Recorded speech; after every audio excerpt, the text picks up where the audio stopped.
Bocah ini sedang mengikuti ujian. Namun dia terjebak oleh soal pertama yang mudah.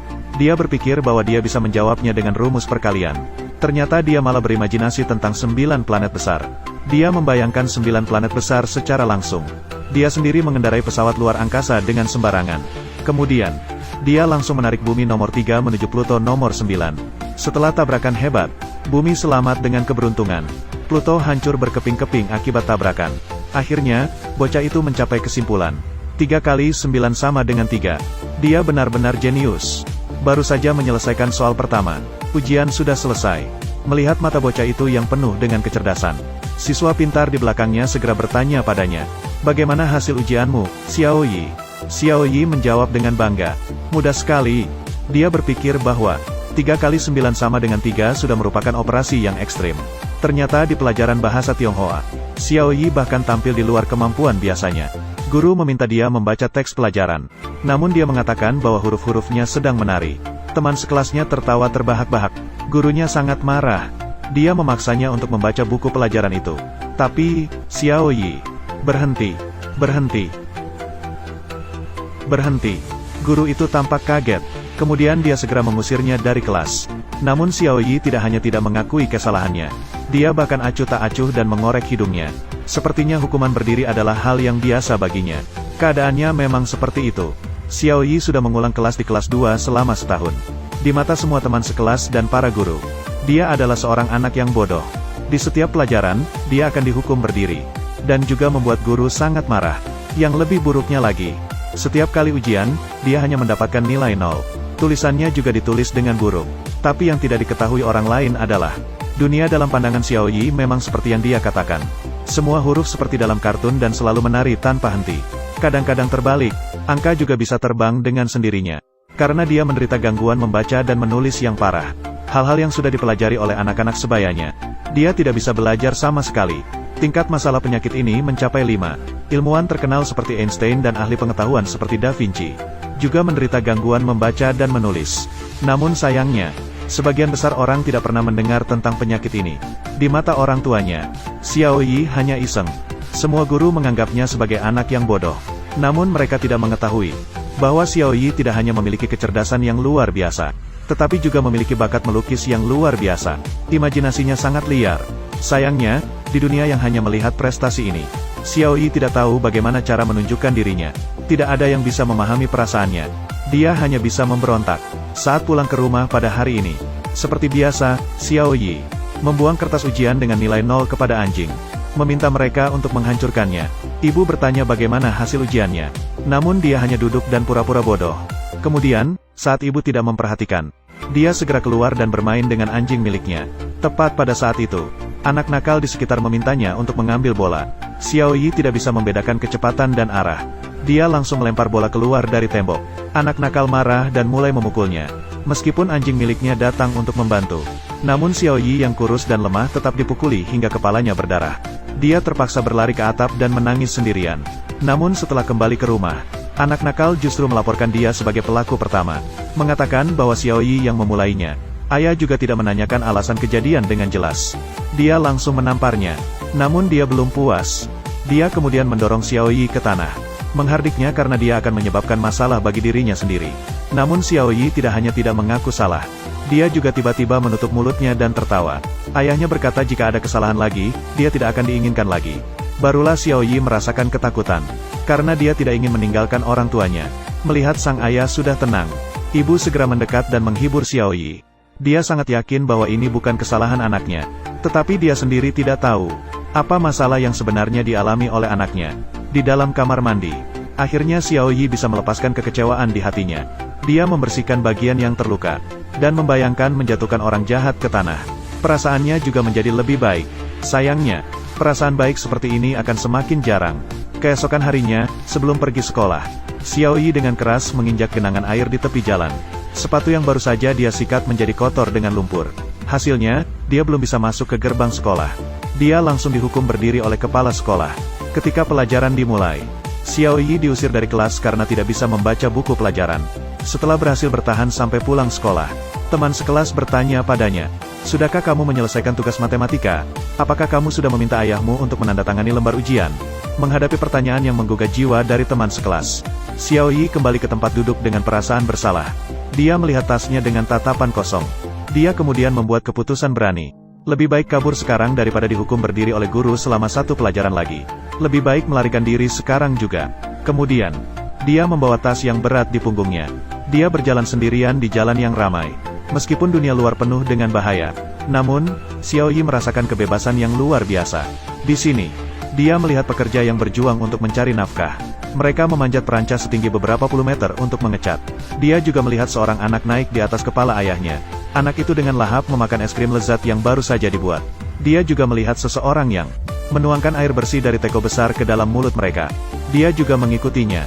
Kemudian dia naik bas tingkat, seperti burung yang mengembangkan sayap dan terbang. Mungkin dia juga berharap menemukan sayap yang menjadi miliknya sendiri. Pada saat ini, tidak ada buku, bahkan tidak ada kertas ujian. Hanya ada angin laut yang berhembus perlahan, dan kebebasan serta kebahagiaan yang belum pernah dirasakan sebelumnya. Mungkin ini adalah masa kecil yang seharusnya dimiliki oleh Xiao Yi. Setelah kembali ke rumah, dia mulai menggambar apa yang dilihatnya hari ini. Dengan penggunaan warna yang berani dan komposisi yang megah. Bahkan Van Gogh pun merasa rendah diri ketika melihatnya. Namun saat tidur, Xiao Yi takut orang tuanya mengetahui bahwa dia bolos sekolah. Maka dia memohon kepada kakaknya dengan wajah memelas untuk membantunya. Keesokan harinya, dia membawa surat izin yang ditulis oleh kakaknya. Akhirnya Xiao Yi berhasil meyakinkan orang tuanya. Dia pikir dia telah melakukan ini dengan sempurna. Namun begitu tiba di rumah, ayahnya menemukan surat izin yang tidak dihancurkan. Ini adalah sebuah masalah. Dia dihadapkan pada pertanyaan tajam dari ayahnya yang sedang marah. Xiao Yi hanya bisa mengakui semuanya. Pada hari itu, orang tua Xiao Yi langsung membawanya ke sekolah untuk meminta maaf. Tapi mereka tidak menyangka begitu mereka tiba di sekolah, mereka langsung ditegur oleh para guru.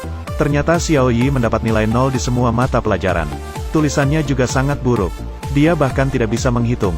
Dan selama kelas, dia tidak hanya selalu minum air, tapi juga selalu ingin pergi ke toilet. Tindakannya mengganggu orang lain belajar.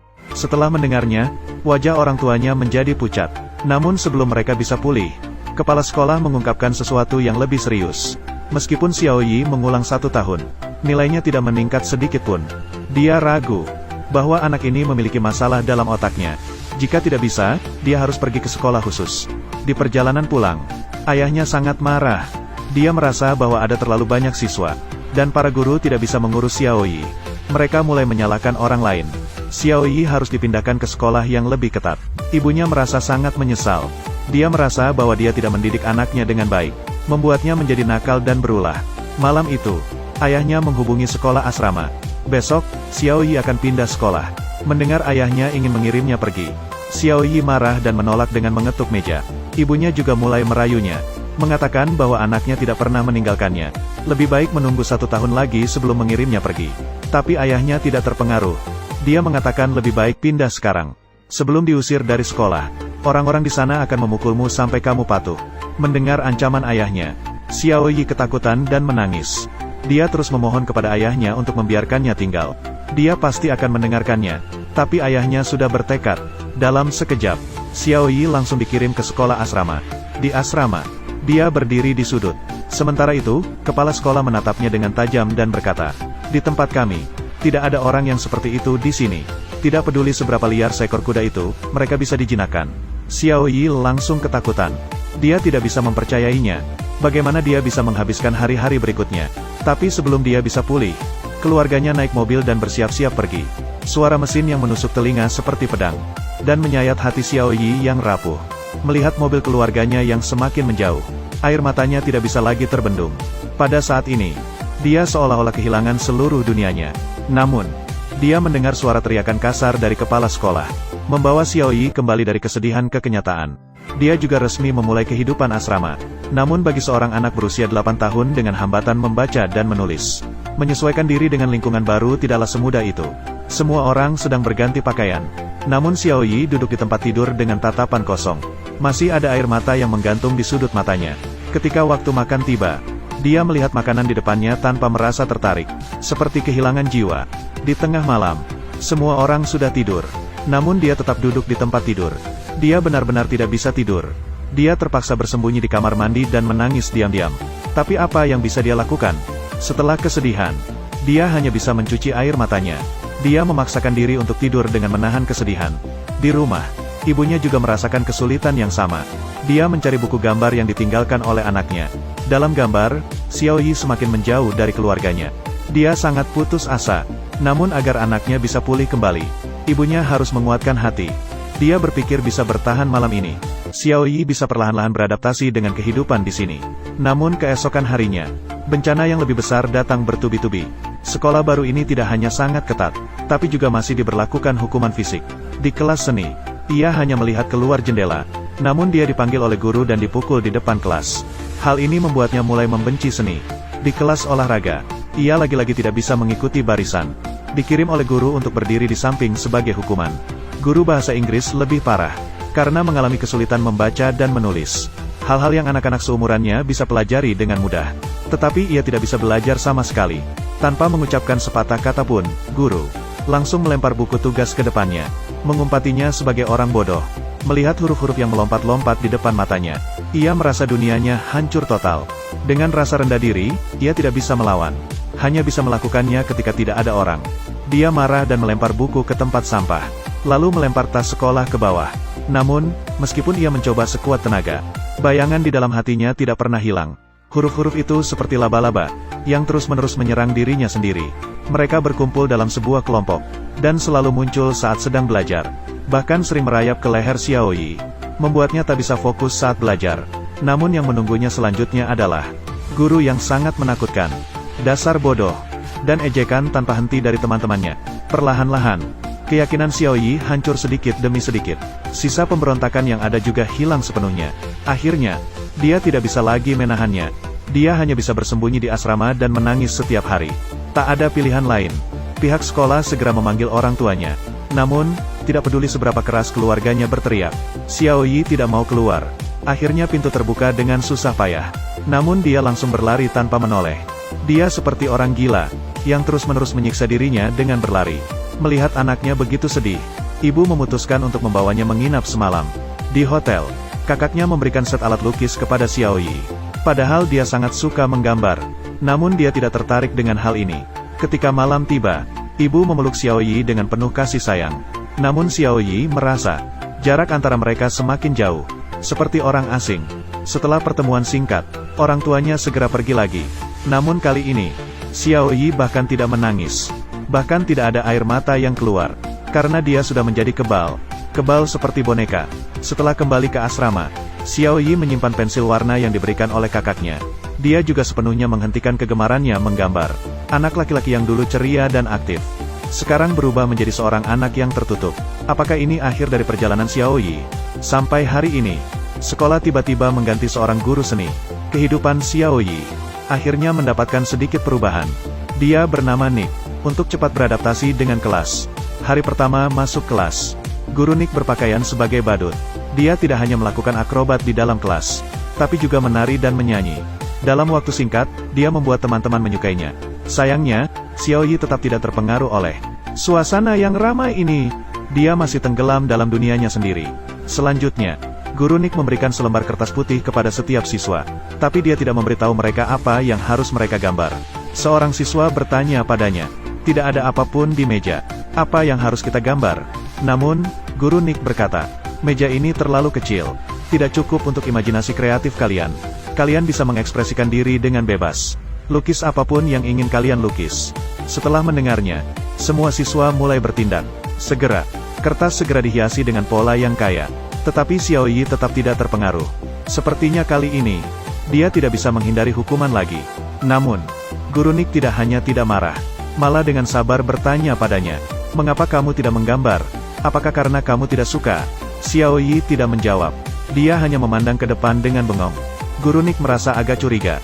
Anak ini tampaknya agak tidak normal. Tetapi dia tidak terlalu memikirkannya. Akhirnya, keesokan harinya, dia melihat Xiaoyi diusir keluar dan dihukum berlutut. Matanya penuh dengan ketakutan. Nick bertanya apa yang terjadi pada Xiaoyi. Tetapi anak ini tetap bungkam. Dia ketakutan dan bersembunyi di dalam. Sepertinya, ada masalah serius dengan Xiaoyi. Dia segera mencari teman sekelas Xiaoyi untuk bertanya. Barulah dia tahu, ternyata Xiaoyi memiliki masalah dalam membaca dan menulis. Meskipun dia ingin belajar dengan keras, tugasnya selalu salah. Oleh karena itu, dia selalu dihukum oleh guru. Setelah mendengarkan perkataan teman sekelas, Guru Nick tiba-tiba teringat sesuatu. Maka dia segera memeriksa buku tugas sebelumnya milik Xiaoyi. Akhirnya dia menyadari, ternyata semua kata yang ditulisnya adalah cerminan. Bahkan angka-angkanya juga. Bukankah ini adalah gejala disleksia? Guru Nick tidak bisa membayangkan Xiaoyi yang selalu disalahpahami oleh orang lain. Sebenarnya dia menanggung penderitaan yang begitu besar sendirian. Dia bahkan tidak mengerti mengapa orang tuanya mengirim anak dengan penyakit disleksia ini ke sekolah asrama yang tidak berperi kemanusiaan ini. Ya, Guru Nick segera mencari orang tua Xiaoyi. Awalnya dia ingin melihat tugas yang dia tulis sebelumnya. Namun secara tak terduga dia menemukan lukisan minyak yang dia gambar. Dengan penggunaan warna yang berani dan komposisi yang berlebihan. Seperti reinkarnasi Picasso. Ternyata dia sangat suka menggambar. Tapi mengapa Xiaoyi tidak mau menggambar di sekolah? Dia pasti mengalami pukulan besar. Kemudian, Guru Nick menenangkan dirinya. Dia kemudian bertanya kepada orang tua tentang alasan mengapa Xiaoyi diantar pergi. Ayahnya mengatakan bahwa dia sudah tinggal kelas selama 1 tahun. Namun, tidak ada kemajuan sedikit pun. Anak sulungku selalu mendapatkan peringkat pertama dalam ujian. Bagaimana dengan dia? Jadi, masalahnya ada di mana? Sikap belajarnya, tentu saja. Dia selalu nakal dan tidak patuh. Kemudian, Guru Nick bertanya lagi. Apakah kamu tahu alasan mengapa anakmu melakukan kesalahan? Ayahnya berbicara tapi tidak bisa menjawab. Dia bahkan membalikkan pertanyaannya kepada Guru Nick. Jadi, apakah kamu tahu alasannya? Pada saat itu, Guru Nick baru mengeluarkan buku tugas Xiaoyi. Dia menunjukkan kesalahan berulang itu kepada orang tuanya. Karena dalam pandangan Xiaoyi, semua huruf-huruf itu terbalik. Jadi dia akan menulis B sebagai D. D ditulis sebagai B. Dia tidak bisa membedakan huruf-huruf ini. Dia juga tidak bisa membaca seperti orang normal. Bahkan tidak mengerti arti kata-kata tersebut. Itulah sebabnya dia sering membuat kesalahan. Tetapi ayah masih berpikir, itu hanya alasan Xiaoyi untuk tidak belajar. Melihat ayah begitu keras kepala, Nick mengambil kotak kemasan dan memberikannya padanya. Dan memintanya membaca tulisan Cina di atasnya. Bagaimana cara membacanya? Semuanya dalam bahasa Cina. Bacalah, fokuslah. Jangan bercanda, bagaimana mungkin aku bisa? Kamu benar-benar sombong, sikapmu juga tidak benar. Kamu terlalu tidak sopan. Penyakit ini dalam bidang medis disebut sebagai gangguan membaca dan menulis. Ayah terdiam karena disalahkan. Namun, dia segera memahami perasaan anaknya. Ternyata, dia harus menderita kesedihan seperti ini. Melihat ayah akhirnya sadar. Guru Nick melanjutkan dengan berkata, gangguan membaca dan menulis juga memiliki masalah lain. Misalnya, tidak bisa mengikuti perintah ganda. Bahkan tindakan sederhana seperti membuka buku, akan membuat otaknya bingung. Dan dalam kehidupan sehari-hari, karena keterampilan gerakan kecil dan besar yang tidak teratur baginya, dia juga tidak bisa mengancingkan kancing atau mengikat tali sepatu. Apalagi saat bermain game, tidak bisa menentukan ukuran dan kecepatan benda. Menangkap bola akan menjadi sangat sulit. Ibunya berpikir, bukankah ini adalah perilaku biasa dari Xiaoyi? Bayangkan, seorang anak berusia 8 atau 9 tahun, tidak bisa menulis atau membaca, tidak bisa melakukan apapun. Bagaimana dia bisa bertahan? Keyakinannya pasti hancur total. Hanya bisa menyamar dengan memberontak. Pasti menyebabkan banyak masalah.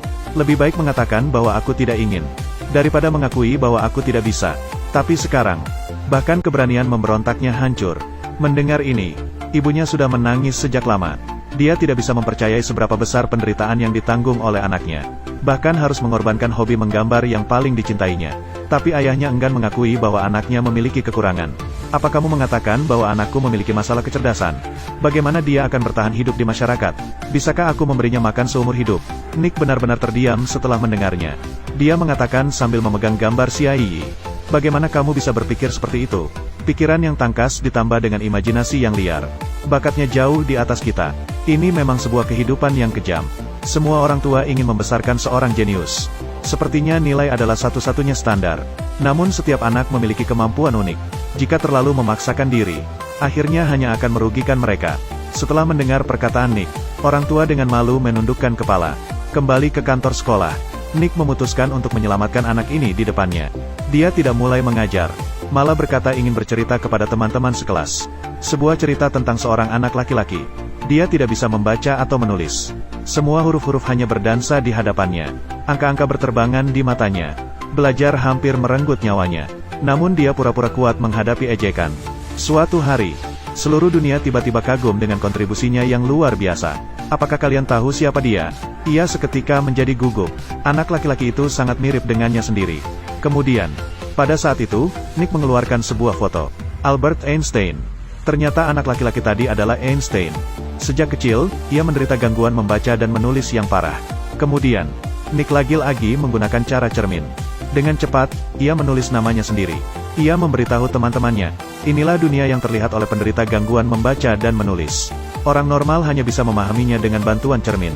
Dapat dibayangkan betapa penderitaan mereka saat belajar. Segera setelah itu, Nick meminta Xiaoyi untuk menyalakan lampu lagi. Lalu ia dengan sengaja bertanya siapa yang menemukan lampu listrik. Edison. Thomas Alva Edison. Benar sekali, sangat bagus. Dia juga orang yang tidak pandai menulis huruf. Di bawah bimbingan Nick, akhirnya Xiaoyi berbicara. Wajahnya juga menunjukkan kegembiraan yang jarang terlihat. Dia segera mengambil kesempatan ini.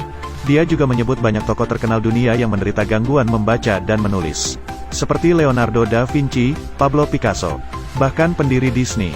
Meskipun mereka pernah diasingkan oleh orang lain, namun pada akhirnya mereka mencapai prestasi yang luar biasa. Mendengarkan Nick bercerita dengan penuh semangat, akhirnya Xiaoyi tahu, ternyata masih banyak orang di dunia ini yang sama seperti dirinya. Dan mereka juga begitu hebat. Agar semua orang lebih memahami orang-orang seperti ini, Guru Nick menyarankan, mengubah pelajaran ini menjadi kegiatan di luar ruangan. Mereka bisa menggunakan benda apapun di sekitar mereka, untuk menciptakan sesuatu yang menarik menurut mereka. Seperti batu, ranting pohon, bahkan sampah. Setelah mendengarnya, semua siswa berlari dengan gembira keluar. Namun Guru Nick memilih untuk tinggal sendirian dengan Xiaoyi. Kemudian, dia diam-diam memberitahu Xiaoyi sebuah rahasia. Sebenarnya ada satu orang lagi yang tidak dia sebutkan tadi. Karena dia belum terlalu terkenal. Orang itu adalah Tuan Nick sendiri. Xiaoyi sangat terkejut. Tidak pernah terpikirkan bahwa Guru Nick juga seperti dirinya. Nick melanjutkan, dia berkata, dia juga mengalami kesulitan belajar saat kecil. Ayahnya kehilangan kepercayaan padanya.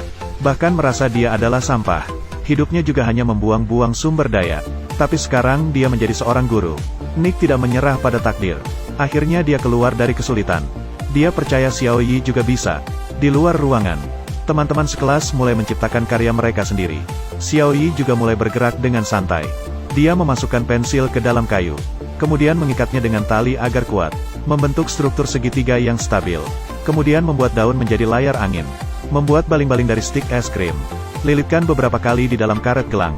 Kapal kecil dengan tenaga karet gelang selesai dibuat. Terakhir, letakkan dengan lembut ke dalam air. Kapal kecil akan bergerak sendiri di permukaan air. Melihat karya jenius di depan mata, Guru Nick dan teman-teman bertepuk tangan untuk Xiaoyi. Mungkin ini pertama kalinya dia mendengar pujian. Xiaoyi malu dan bersembunyi di samping. Namun bagaimanapun juga, anak ini akhirnya diselamatkan. Nick segera pergi ke kantor kepala sekolah, memberitahu kepala sekolah tentang situasi Xiaoyi secara rinci, dan berharap dia bisa membantu Xiaoyi. Namun kepala sekolah berkata, anak ini mungkin memiliki kecerdasan rendah, tidak lulus beberapa mata pelajaran, harus dikirim ke sekolah khusus. Tanpa pilihan lain, Guru Nick akhirnya menunjukkan lukisan Xiaoyi, dan memberitahu kepala sekolah bahwa anak ini memiliki bakat istimewa. Asalkan diperbaiki sedikit saja, aspek lain juga dapat mengejar dengan cepat. Selain itu, dia juga bisa meluangkan waktu setiap hari untuk membantu Xiaoyi. Melihat Nick begitu tegas, kepala sekolah terpaksa setuju dengan permintaannya. Begitulah, Xiaoyi mulai belajar dengan mengikuti Guru Nick. Mereka berlatih menulis di papan pasir, merasakan goresan dengan cara menyentuh, juga menggunakan kuas berwarna cerah untuk menggambar huruf. Dan setelah mendapatkan bimbingan dari Guru Nick, Xiaoyi dengan cepat menjadi sangat rajin belajar. Setiap hari, dia belajar sampai larut malam. Tidak lama kemudian, dia bisa membaca dengan benar, juga belajar menulis dan berhitung. Sifatnya menjadi lebih ceria dan hidup. Tetapi melihat kemajuan anaknya, ayahnya tidak sepenuhnya berubah. Malah dengan bangga memberitahu Guru Nick, bahwa dia juga sangat peduli dengan Xiaoyi, karena dia mencari informasi terkait kesulitan membaca dan menulis. Guru Nick berkata dengan cemberut, perhatian memang sangat penting. Tetapi perhatian yang sebenarnya, bukan hanya omong kosong di mulut saja, harus membuat anak merasakannya. Misalnya, sesekali memberikan ciuman dan pelukan, atau langsung memberitahunya, anakku, aku mencintaimu. Jangan khawatir, aku akan menemanimu. Kamu masih jauh dari itu. Ayah merasa malu seketika setelah mendengarnya. Ternyata selama bertahun-tahun ini, dia tidak pernah benar-benar peduli pada anaknya. Hanya tahu menekan dan menghina, menghancurkan kepercayaannya. Saat pergi, melihat anaknya dengan serius membaca poster dari kejauhan, ayah meneteskan air mata dengan malu. Kemudian pergi tanpa menoleh. Tidak lama kemudian, untuk sepenuhnya mengembalikan kepercayaan diri Xiaoyi, Guru Nick diam-diam mencari kepala sekolah, dan mengajukan permohonan untuk sebuah kompetisi melukis. Karya pemenang, akan digunakan sebagai sampul tahunan sekolah. Ini berhasil membangkitkan semangat juang Xiaoyi. Sebelum pagi menjelang, dia dengan lancar mengenakan pakaian, dan mengikat tali sepatu dengan serius. Setelah menyisir rambutnya yang berkilauan, dia datang sendirian ke atas gunung. Dia ingin menggunakan kondisi terbaiknya, untuk mengucapkan selamat tinggal pada dirinya yang dulu. Lomba melukis akhirnya dimulai. Meskipun Xiaoyi datang terlambat, namun dia dengan percaya diri duduk di samping. Lalu dia mengeluarkan set pensil warna yang diberikan oleh kakaknya. Dia mulai melukis dengan serius. Melihat hal itu, dia juga mulai membuat karyanya. Tak lama kemudian, Xiaoyi langsung menyerahkan karyanya kepada guru. Setelah menerima lukisan itu, Guru Nick terkejut dan tak bisa berkata-kata. Ternyata, dia melukis hari pertama kali dia dipuji. Dia duduk sendirian di tepi danau, melihat komposisi yang berani dan warna yang indah. Ini bukanlah tingkat yang bisa dicapai oleh seorang anak berusia 8 tahun. Pada saat ini, Xiaoyi juga diam-diam melihat karya Guru Nick. Tidak disangka dia melukis dirinya dengan ekspresi polos yang tertawa terbahak-bahak. Itu adalah tampilan yang diharapkan oleh Xiaoyi dalam hatinya. Pada saat itu, mereka saling menatap. Seseorang yang menyelamatkan dirinya di masa lalu. Seseorang yang melihat harapan di masa depan. Jiwa yang kesepian akhirnya memiliki dukungan. Akhirnya, karya Xiaoyi sangat populer. Kepala sekolah mengumumkan di depan umum. Dia mengalahkan Guru Nick dan memenangkan perlombaan. Pada saat ini, semua orang bersorak untuk Xiaoyi. Bertepuk tangan untuknya. Tapi Xiaoyi masih malu dan bersembunyi di antara kerumunan. Sampai teman-temannya menariknya ke atas. Kemudian, Guru Nick membawanya ke atas panggung penghargaan. Pada saat dia menerima sertifikat penghargaan, Xiaoyi tidak bisa menahan diri lagi. Dia langsung berlari ke pelukan Guru Nick. Dia yang menyelamatkan jiwanya. Juga dia memberikan dirinya kehidupan kedua. Semester ini segera berakhir. Setelah orang tua datang ke sekolah, mereka mendengar semua guru memuji Xiaoyi. Ternyata, dia telah berubah dari seorang siswa yang penakut dan lemah, berubah menjadi siswa yang ceria dan berprestasi. Ayah dengan penuh emosi mengucapkan terima kasih kepada Guru Nick. Terima kasih karena dia telah menyelamatkan anaknya. Guru yang baik, benar-benar dapat mengubah hidup seseorang. Sebelum pulang ke rumah, Xiaoyi memeluk Guru Nick, dan mereka berjanji untuk bertemu di semester berikutnya. Dan mereka memiliki gaya rambut yang sama. Ini adalah bukti terbaik dari janji mereka. Setiap anak memiliki keunggulan mereka sendiri. Nilai tidak dapat menentukan segalanya bagi mereka. Setiap orang memiliki kelebihan dan kekurangan masing-masing. Asalkan diberikan dorongan dan dukungan yang tepat, mereka pasti akan tumbuh menjadi pohon yang tinggi. Mari kita bersama-sama semangat. Bersama-sama menciptakan masa depan yang indah.